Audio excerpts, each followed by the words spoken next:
Goddag. Så skriver vi, siger og skriver den 4.1.2017, og velkommen i det nye år. Så jeg ligger lidt på langs, hvad videoer angår her jul- og nytårsperioden. Det er jo meget naturligt, at man har andet at se til og holde jul og nytår med børn og sådan noget der. Så det er jo dejligt. Så har jeg fået lavet at starte en YouTube-kanal op sammen med min datter, hvor vi laver lidt sjov ballade en gang imellem, og vi har lyst til at lave en video, og jeg synes det er vigtigt, at hun lærer at udtrykke sig på film, om man så må sige, altså planlægge, jeg vil gerne fortælle det her, og præsentere det på en måde, sådan, så det er forståeligt for den, der lytter, og prøve at sætte sig ind i, hvad modtageren, altså hvordan, hvis jeg siger det her, hvordan bliver det forstået af modtageren, så der ligger rigtig mange spændende aspekter i det at lave videoer, så samtidig er det jo også, det nedbryder frygt for at stille sig op og fortælle om noget, som også er en rigtig god egenskab at have at kunne. Altså jeg kan huske, da jeg var yngre, da jeg var sådan, du ved, i 20'erne og starten af 30'erne og sådan noget, der brød jeg mig absolut ikke om at skulle stille mig op og, du ved, og holde en tale eller sådan et eller andet, ikke? Og det var fordi, at man, ja, der ligger sikkert en eller anden psykologisk grund bag, som at man er bange for at kveje sig, eller gå i stå, eller øjnene hviler på en, ikke? Det er jo noget, der går helt tilbage til barndommen, ikke? Men efter jeg sådan ligesom er begyndt at bruge hovedet og filosofere og sådan noget, så har jeg fuldstændig mistet, hvad skal vi sige, frygten, eller hvad skal vi sige, det her ubehag ved at fortælle, altså jeg kan selvfølgelig godt, hvis jeg skulle stå og holde en tale for 1000 mennesker til en firmafrokost eller sådan noget, ikke? Så kan det godt være, at det måske jeg lige ville synke en gang, inden jeg gik i gang eller sådan noget, ikke? Men på den anden side, altså, hvis jeg ved, hvad jeg vil sige, jeg stoler på det, jeg siger, det er rigtigt, og jeg kan forberede mig nogenlunde om, hvad jeg har tænkt mig at sige, og ikke er bange for at komme til at snørkle lidt i det og sige, nej, det er det, jeg mente, det var, og du ved, altså, det er frygten for at kveje sig, den er så gennemsyret i mennesker, ikke? Og det kommer blandt andet også fra folkeskolen, som jo gør, hvad den kan for at få eleverne til at føle sig små, ikke? Der er ikke nogen, der udvikler, altså, der er ikke noget, der hedder personlig udvikling i folkeskolen. Det er lære adlyd og gøre, som de siger. Fordi det er fordel for lærerne, at eleverne bare sætter sig ned og holder deres kæft og gør, hvad der bliver sagt, ikke? Og venter på at få en ordre. Så det, jeg har valgt at gøre, det er, at eller vi har valgt, det er sådan lidt for sjovt, det er så tilfældigt, det opstod, at vi laver der en YouTube-kanal, og så har vi nogle ting, vi fortæller lidt om en gang imellem, så laver vi det sammen, eller vi laver det, hun laver det måske alene en gang imellem, eller et eller andet. Hvis vi tager på en tur, så laver vi en film, og så planlægger vi, om vi vil forklare lidt om det, eller hvad det nu er for noget, alt muligt mellem himmel og jord, ikke? Og kanalen hedder Noget om alt muligt, hvis du skulle være interesseret i at tjekke ind. Og der er ikke så meget dernede endnu, men det kommer der jo nok hen ad vejen, nu får vi se. Men så skal jeg lige spole tilbage en gang og lige tænke, hvad fanden var det egentlig, jeg havde tænkt mig at sige her? Hvad fanden var det, jeg havde tænkt mig at snakke om, inden jeg gik i gang med at sludre om alt muligt andet? Jo. Og det er noget MGTOW, vi er gang i igen. I hvert fald sådan, lige så snart det er noget med kvinder og, du ved, staten og sammenhæng mellem det og kvinders opførsel, jamen så er vi jo inde i noget, der i mine øjne er MGTOW, ikke? Og der er nogle ting, oplevelser og episoder omkring kvinders opførsel og mentalitet og sådan noget, som når jeg tænker tilbage, så har det undret mig gevaldigt. Og selvfølgelig, der er jo altid den der, du ved, stående vittighed af, der er jo ingen, der ved, hvad kvinder vil have, vel? Altså, Freud havde vist også sagt noget om, jeg er meget god til det her med psykoanalyse, men jeg har sgu aldrig lært at forstå, hvad fanden kvinder vil have. Altså, hvorfor eksisterer de? Hvad er det egentlig, de vil, ikke? Og det er måske en af de grundpiller, der er i MGTOW, det er fandme at forstå, hvordan kvinder er. Du kan ikke operere rationelt og effektivt med noget, du ikke forstår. Altså ligesom at sætte sig ind i en stor lastbil, eller du ved, sætte sig ind i cockpittet på en Boeing 757 eller sådan noget, og aldrig har fløjet den før, og så sige, nå, det her, det skal sgu nok gå alt sammen, ikke? Så jo bedre du forstår instrumentbrættet, om så må sige, jamen, jo bedre bliver dit eget liv. Og der er vel en grund til, at mænd er så forvirret om, hvad det er, kvinder vil, og forstå, hvorfor de har de reaktionsmønstre, de har. Det er, fordi kvinder vil helst ikke opdages. De vil helst ikke have mænd finde ud af, hvad det rent faktisk egentlig er, de har gang i, vel? Og det er det, der er ligesom det primære formål med MGTOW, det er, at nu skal vi kraftedeme forstå, hvordan kvinder er. Og så må det briste eller bære. Så må vi sige, jamen, okay, jamen, alting peger på, at kvinder har den og den indstilling, og de gør sådan og sådan og sådan. Og hvis jeg involverer mig i kvinder på den og den måde, jamen, så har det de konsekvenser. Er jeg interesseret i de konsekvenser? Nej, det er jeg sgu ikke. Jamen, så skal jeg ikke have omgang med en kvinde. Ikke på en, hvad skal vi sige, på nogen som helst måde, der er bundet op, hvor staten, eller hvor kvinden har mulighed for at involvere staten. Så man kan sige, et eller andet sted er hemmeligheden, at det lykkes kvinder at få statens stort set komplette opbakning, uden at det lykkes med at opdage det, at det er det, der foregår. Det er det, der foregår. Altså, kvinder vil bare sikre sig, at deres liv bliver pakket så godt ind som overhovedet muligt, at de får de ressourcer, de har brug for. Så er de sgu ligeglade med, hvordan de kommer. Altså, i gamle dage, så var kvinder nødt til at lægge sig ned og sprede benene for enhver dominerende han, for at sikre sig, at hun var på god jord med god fod med den nye sheriff, ikke? Nu er det så staten, hun spreder ben for, ikke? Og det er en overlevelsesstrategi. Ligesom parasitter har overlevelsesstrategier, så har kvinder overlevelsesstrategier. Og det er der grundlæggende ikke noget galt i, altså i principielt. Problemet er bare lidt det, at det er med ufrivillig,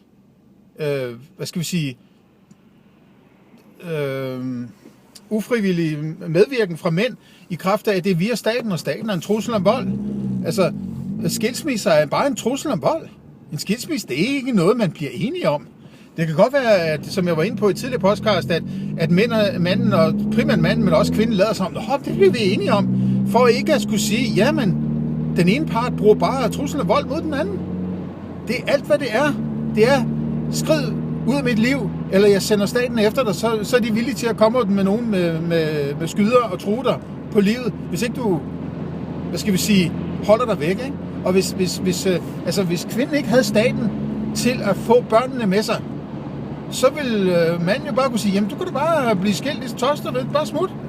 Du kan da smutte, altså det er da frit liv, det er fri verden, du kan bare gå. Nå, nej, jeg vil jo godt lige sikre mig, tænker kvinden, at jeg kan få børnene med mig, i hvert fald halvdelen af tiden, ikke? Og derfor har hun brug for staten til at true manden med vold, så hun kan få fat på børnene, fordi manden er generelt kvinden, fysisk overlegen. Det har hun jo vidst, siden hun var meget lille.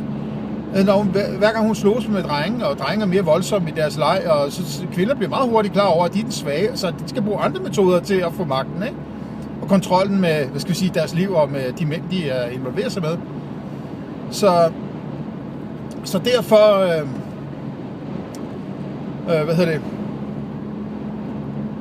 Så derfor er det, du ved, de snakker jo ikke om det. Ja, men jeg er villig til at bruge truslen af vold til at, altså når man, du ved, man første date. Nå, jamen, skal vi snakke om det der med statens trussel om vold? Så vil de sige, hvad snakker du om? Ja, det kender jeg ikke noget til. Du er så langt ude, ikke? Altså, hvad for nogle pistoler, hvad snakker du om? Der er ikke nogen pistoler her. Det er lige indtil den dag, hvor jeg har 3 børn, og hun finder ud af, at men altså, nu gider hun sgu da ikke lægge det her parforhold, ægteskab længere. Så lige pludselig så dukker pistolerne op. Men der er det jo for sent at komme og sige, hey, du har da ikke snakket noget om, du vil bruge pistoler. Nå nej, men jeg har jo mine rettigheder, og det siger staten jo, og du kunne bare lade være med, det er din egen skyld. Det er din egen skyld, du kan bare opføre dig ordentligt. Ja, ikke? Så det ved kvinden udmærket godt, at staten er til for at true, for at have en overmagt over for mandens fysiske overmagt. Sådan så hun kan få noget, hun egentlig ikke har fortjent, ikke? Sådan så hun ikke behøver at, komme med så meget tilbud til manden om, at altså hvis man har våbnet på sin side, så skal man jo bare sige, gør som der bliver sagt. Ikke? Så behøver man sgu da ikke gøre sig til, for at manden skal blive hængende, vel? I hvert fald ikke i nær samme grad, og måske ikke på de samme områder, som man måske skulle førhen. Hvor kvinden så gladeligt blev hjemme og passede børn og passede hus og sådan nogle ting, og fik en familie til at køre, mens manden var den, der ligesom var den kreative og gik ud og arbejdede og lavede, producerede og havde en karriere og sådan nogle ting der. Og jeg siger ikke, det ikke lige så godt kunne være omvendt. Jeg skulle ikke vide, hvem der arbejder, hvordan man skruer. Men det skal jo bare ikke være sådan, at man har en stat, som til enhver tid tilgodeser kvinden. Fordi staten er jo ikke interesseret i at skabe de bedste familier. Snart tværtimod. Staten er interesseret i at have magt. Dem, der arbejder i staten, de er enten interesseret i at få fat i andre folks penge, eller have magt. Og det er dem, der har magt, der kontrollerer systemet og sørger for, at der er penge i omløb i det system, så alle dem, der bare gerne vil have fat i andre folks penge, de kan bare blive ansat i staten og arbejde for staten. Ikke? Sådan så dem, der er magtlederlige i staten, jamen, de kan få den magt, de vil have. De er da fucking ligeglade med, hvor mange skilte og ødelagte smadrede familier der er, og hvor meget lorteundervisning de får i folkeskolen. Det er de sgu da pisse ligeglade med. Altså et godt eksempel er jo sådan en som Helle Thorning-Schmidt, som havde sine børn i privatskole, selvom hun er socialdemokrat, den fucking hykleriske møjso, ikke? For helvede, hvad fanden er det for noget, mand? Altså, man er den der gode, du ved, socialist. Vi skal have folkeskole, der skal ikke være forskel. Men mine børn, nej, de skal da i folkeskole. Så føler hun selvfølgelig på en eller anden undskyldning. Nå ja, det er fordi, det er kendisbørn, og så kan de jo ikke, og så vil vi gerne have noget privat, så er der mere sikret, et eller andet, ikke? Men, og det er jo derfor, altså, man kan så sige, i verdenshistorien, der er det jo typisk de lande, altså jo tidligere de har fået stemmeret til kvinder, jo mere velfærdsstat er der, ikke? Jo mere velfærdsstat er der. Altså den første stat, så det første sted, der blev indført, så vidt jeg lige ved, og jeg må gerne korrigere mig, hvis jeg tager fejl, men jeg hørte det, var det i Wyoming, eller sådan noget i USA, i 1860'erne, det første sted, man gav kvinder stemmeret, og det var så selvfølgelig på statslig plan, ikke? Eller måske endda i et county, eller et eller andet, hvad ved jeg. Det var for at lokke kvinder derhen, fordi der var for få mænd, eller der var for få kvinder. Det var sådan en, du ved, ude på The Wild Frontier, og det var jo stort set kun mænd, du ved, der var ude og civilisere verden, ikke? Kvinder, de vil jo gerne bo inde i byerne og have deres ressourcer i fred og ro derinde. Så for at lokke dem ud, så ville de give dem stemmeret. Jamen det siger jo alt om, hvad stemmeret til kvinder, det går ud på, det er, jamen du kan få lov at få nogle ressourcer, hvis du så kommer herud og gifter dig med mig, ikke? Hvordan kan vi please kvinder for at få dem til at kigge den her vej, ikke? Og altså, lige så snart du har et vestligt land, og lige så snart kvinderne har fået stemmeret, så går der 20-30 år, så er der en voldsom voksende velfærdsstat, ikke? Lige så snart.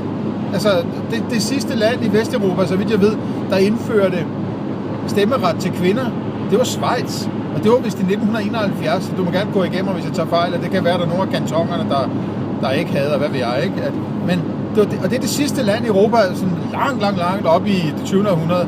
Og det er det mest velfungerende og rigeste og retskaffende og, du ved, velfungerende og dejlige land i Europa og stort set i hele verden, ikke?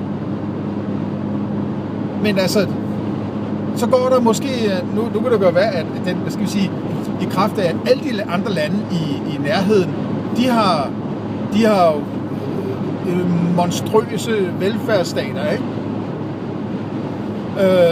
Så de kvinder, der bor i Schweiz, og måske kunne tænkes at have nogle tendenser i den retning, de føler sig måske ikke alligevel helt så tiltrukket af det, for når de så ser på, hvordan kører det her, jeg tjener egentlig rigtig gode penge, og vi har altså, fordi mange af de ressourcer, som så tilfældigvis har opstået i en velfærdsstat, vil gerne flytte et sted hen, hvor de kan få lov at arbejde, for eksempel i Schweiz.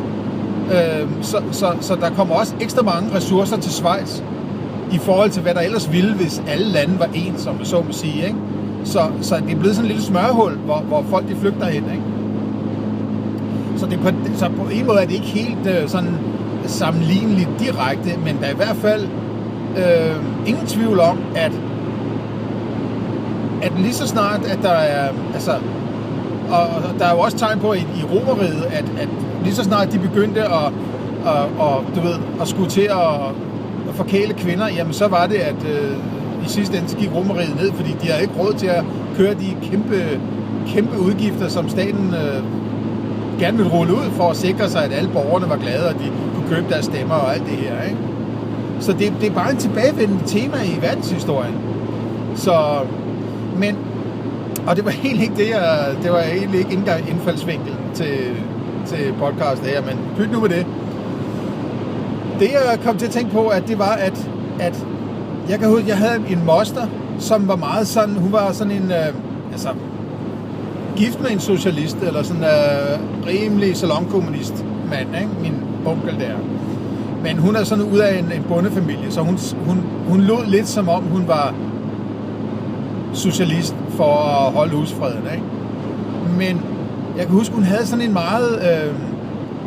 de så mange sådan videofilm. Det var nogle af de første, der havde sådan en VHS eller Betamax-maskine. De sad gerne om aftenen. Han sad og drak sin 3 guldbajer, og hun sad så og røg sin smøger og en glas hvidvin, og så de en eller anden film.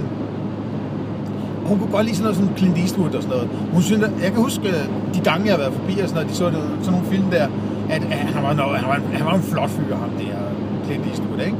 Hun kunne godt lide sådan, du ved, rigtig hardcore macho mænd, ikke? Altså sådan, du ved, rigtig benhårde mænd, ikke? Sådan nogle, jeg ved ikke om, jeg tror nok ikke sådan en som Clinton, han er psykopat, vel? Men i hvert fald, han udstråler gedigen alfa-han, ikke? Sådan nogle typer kunne hun godt lide.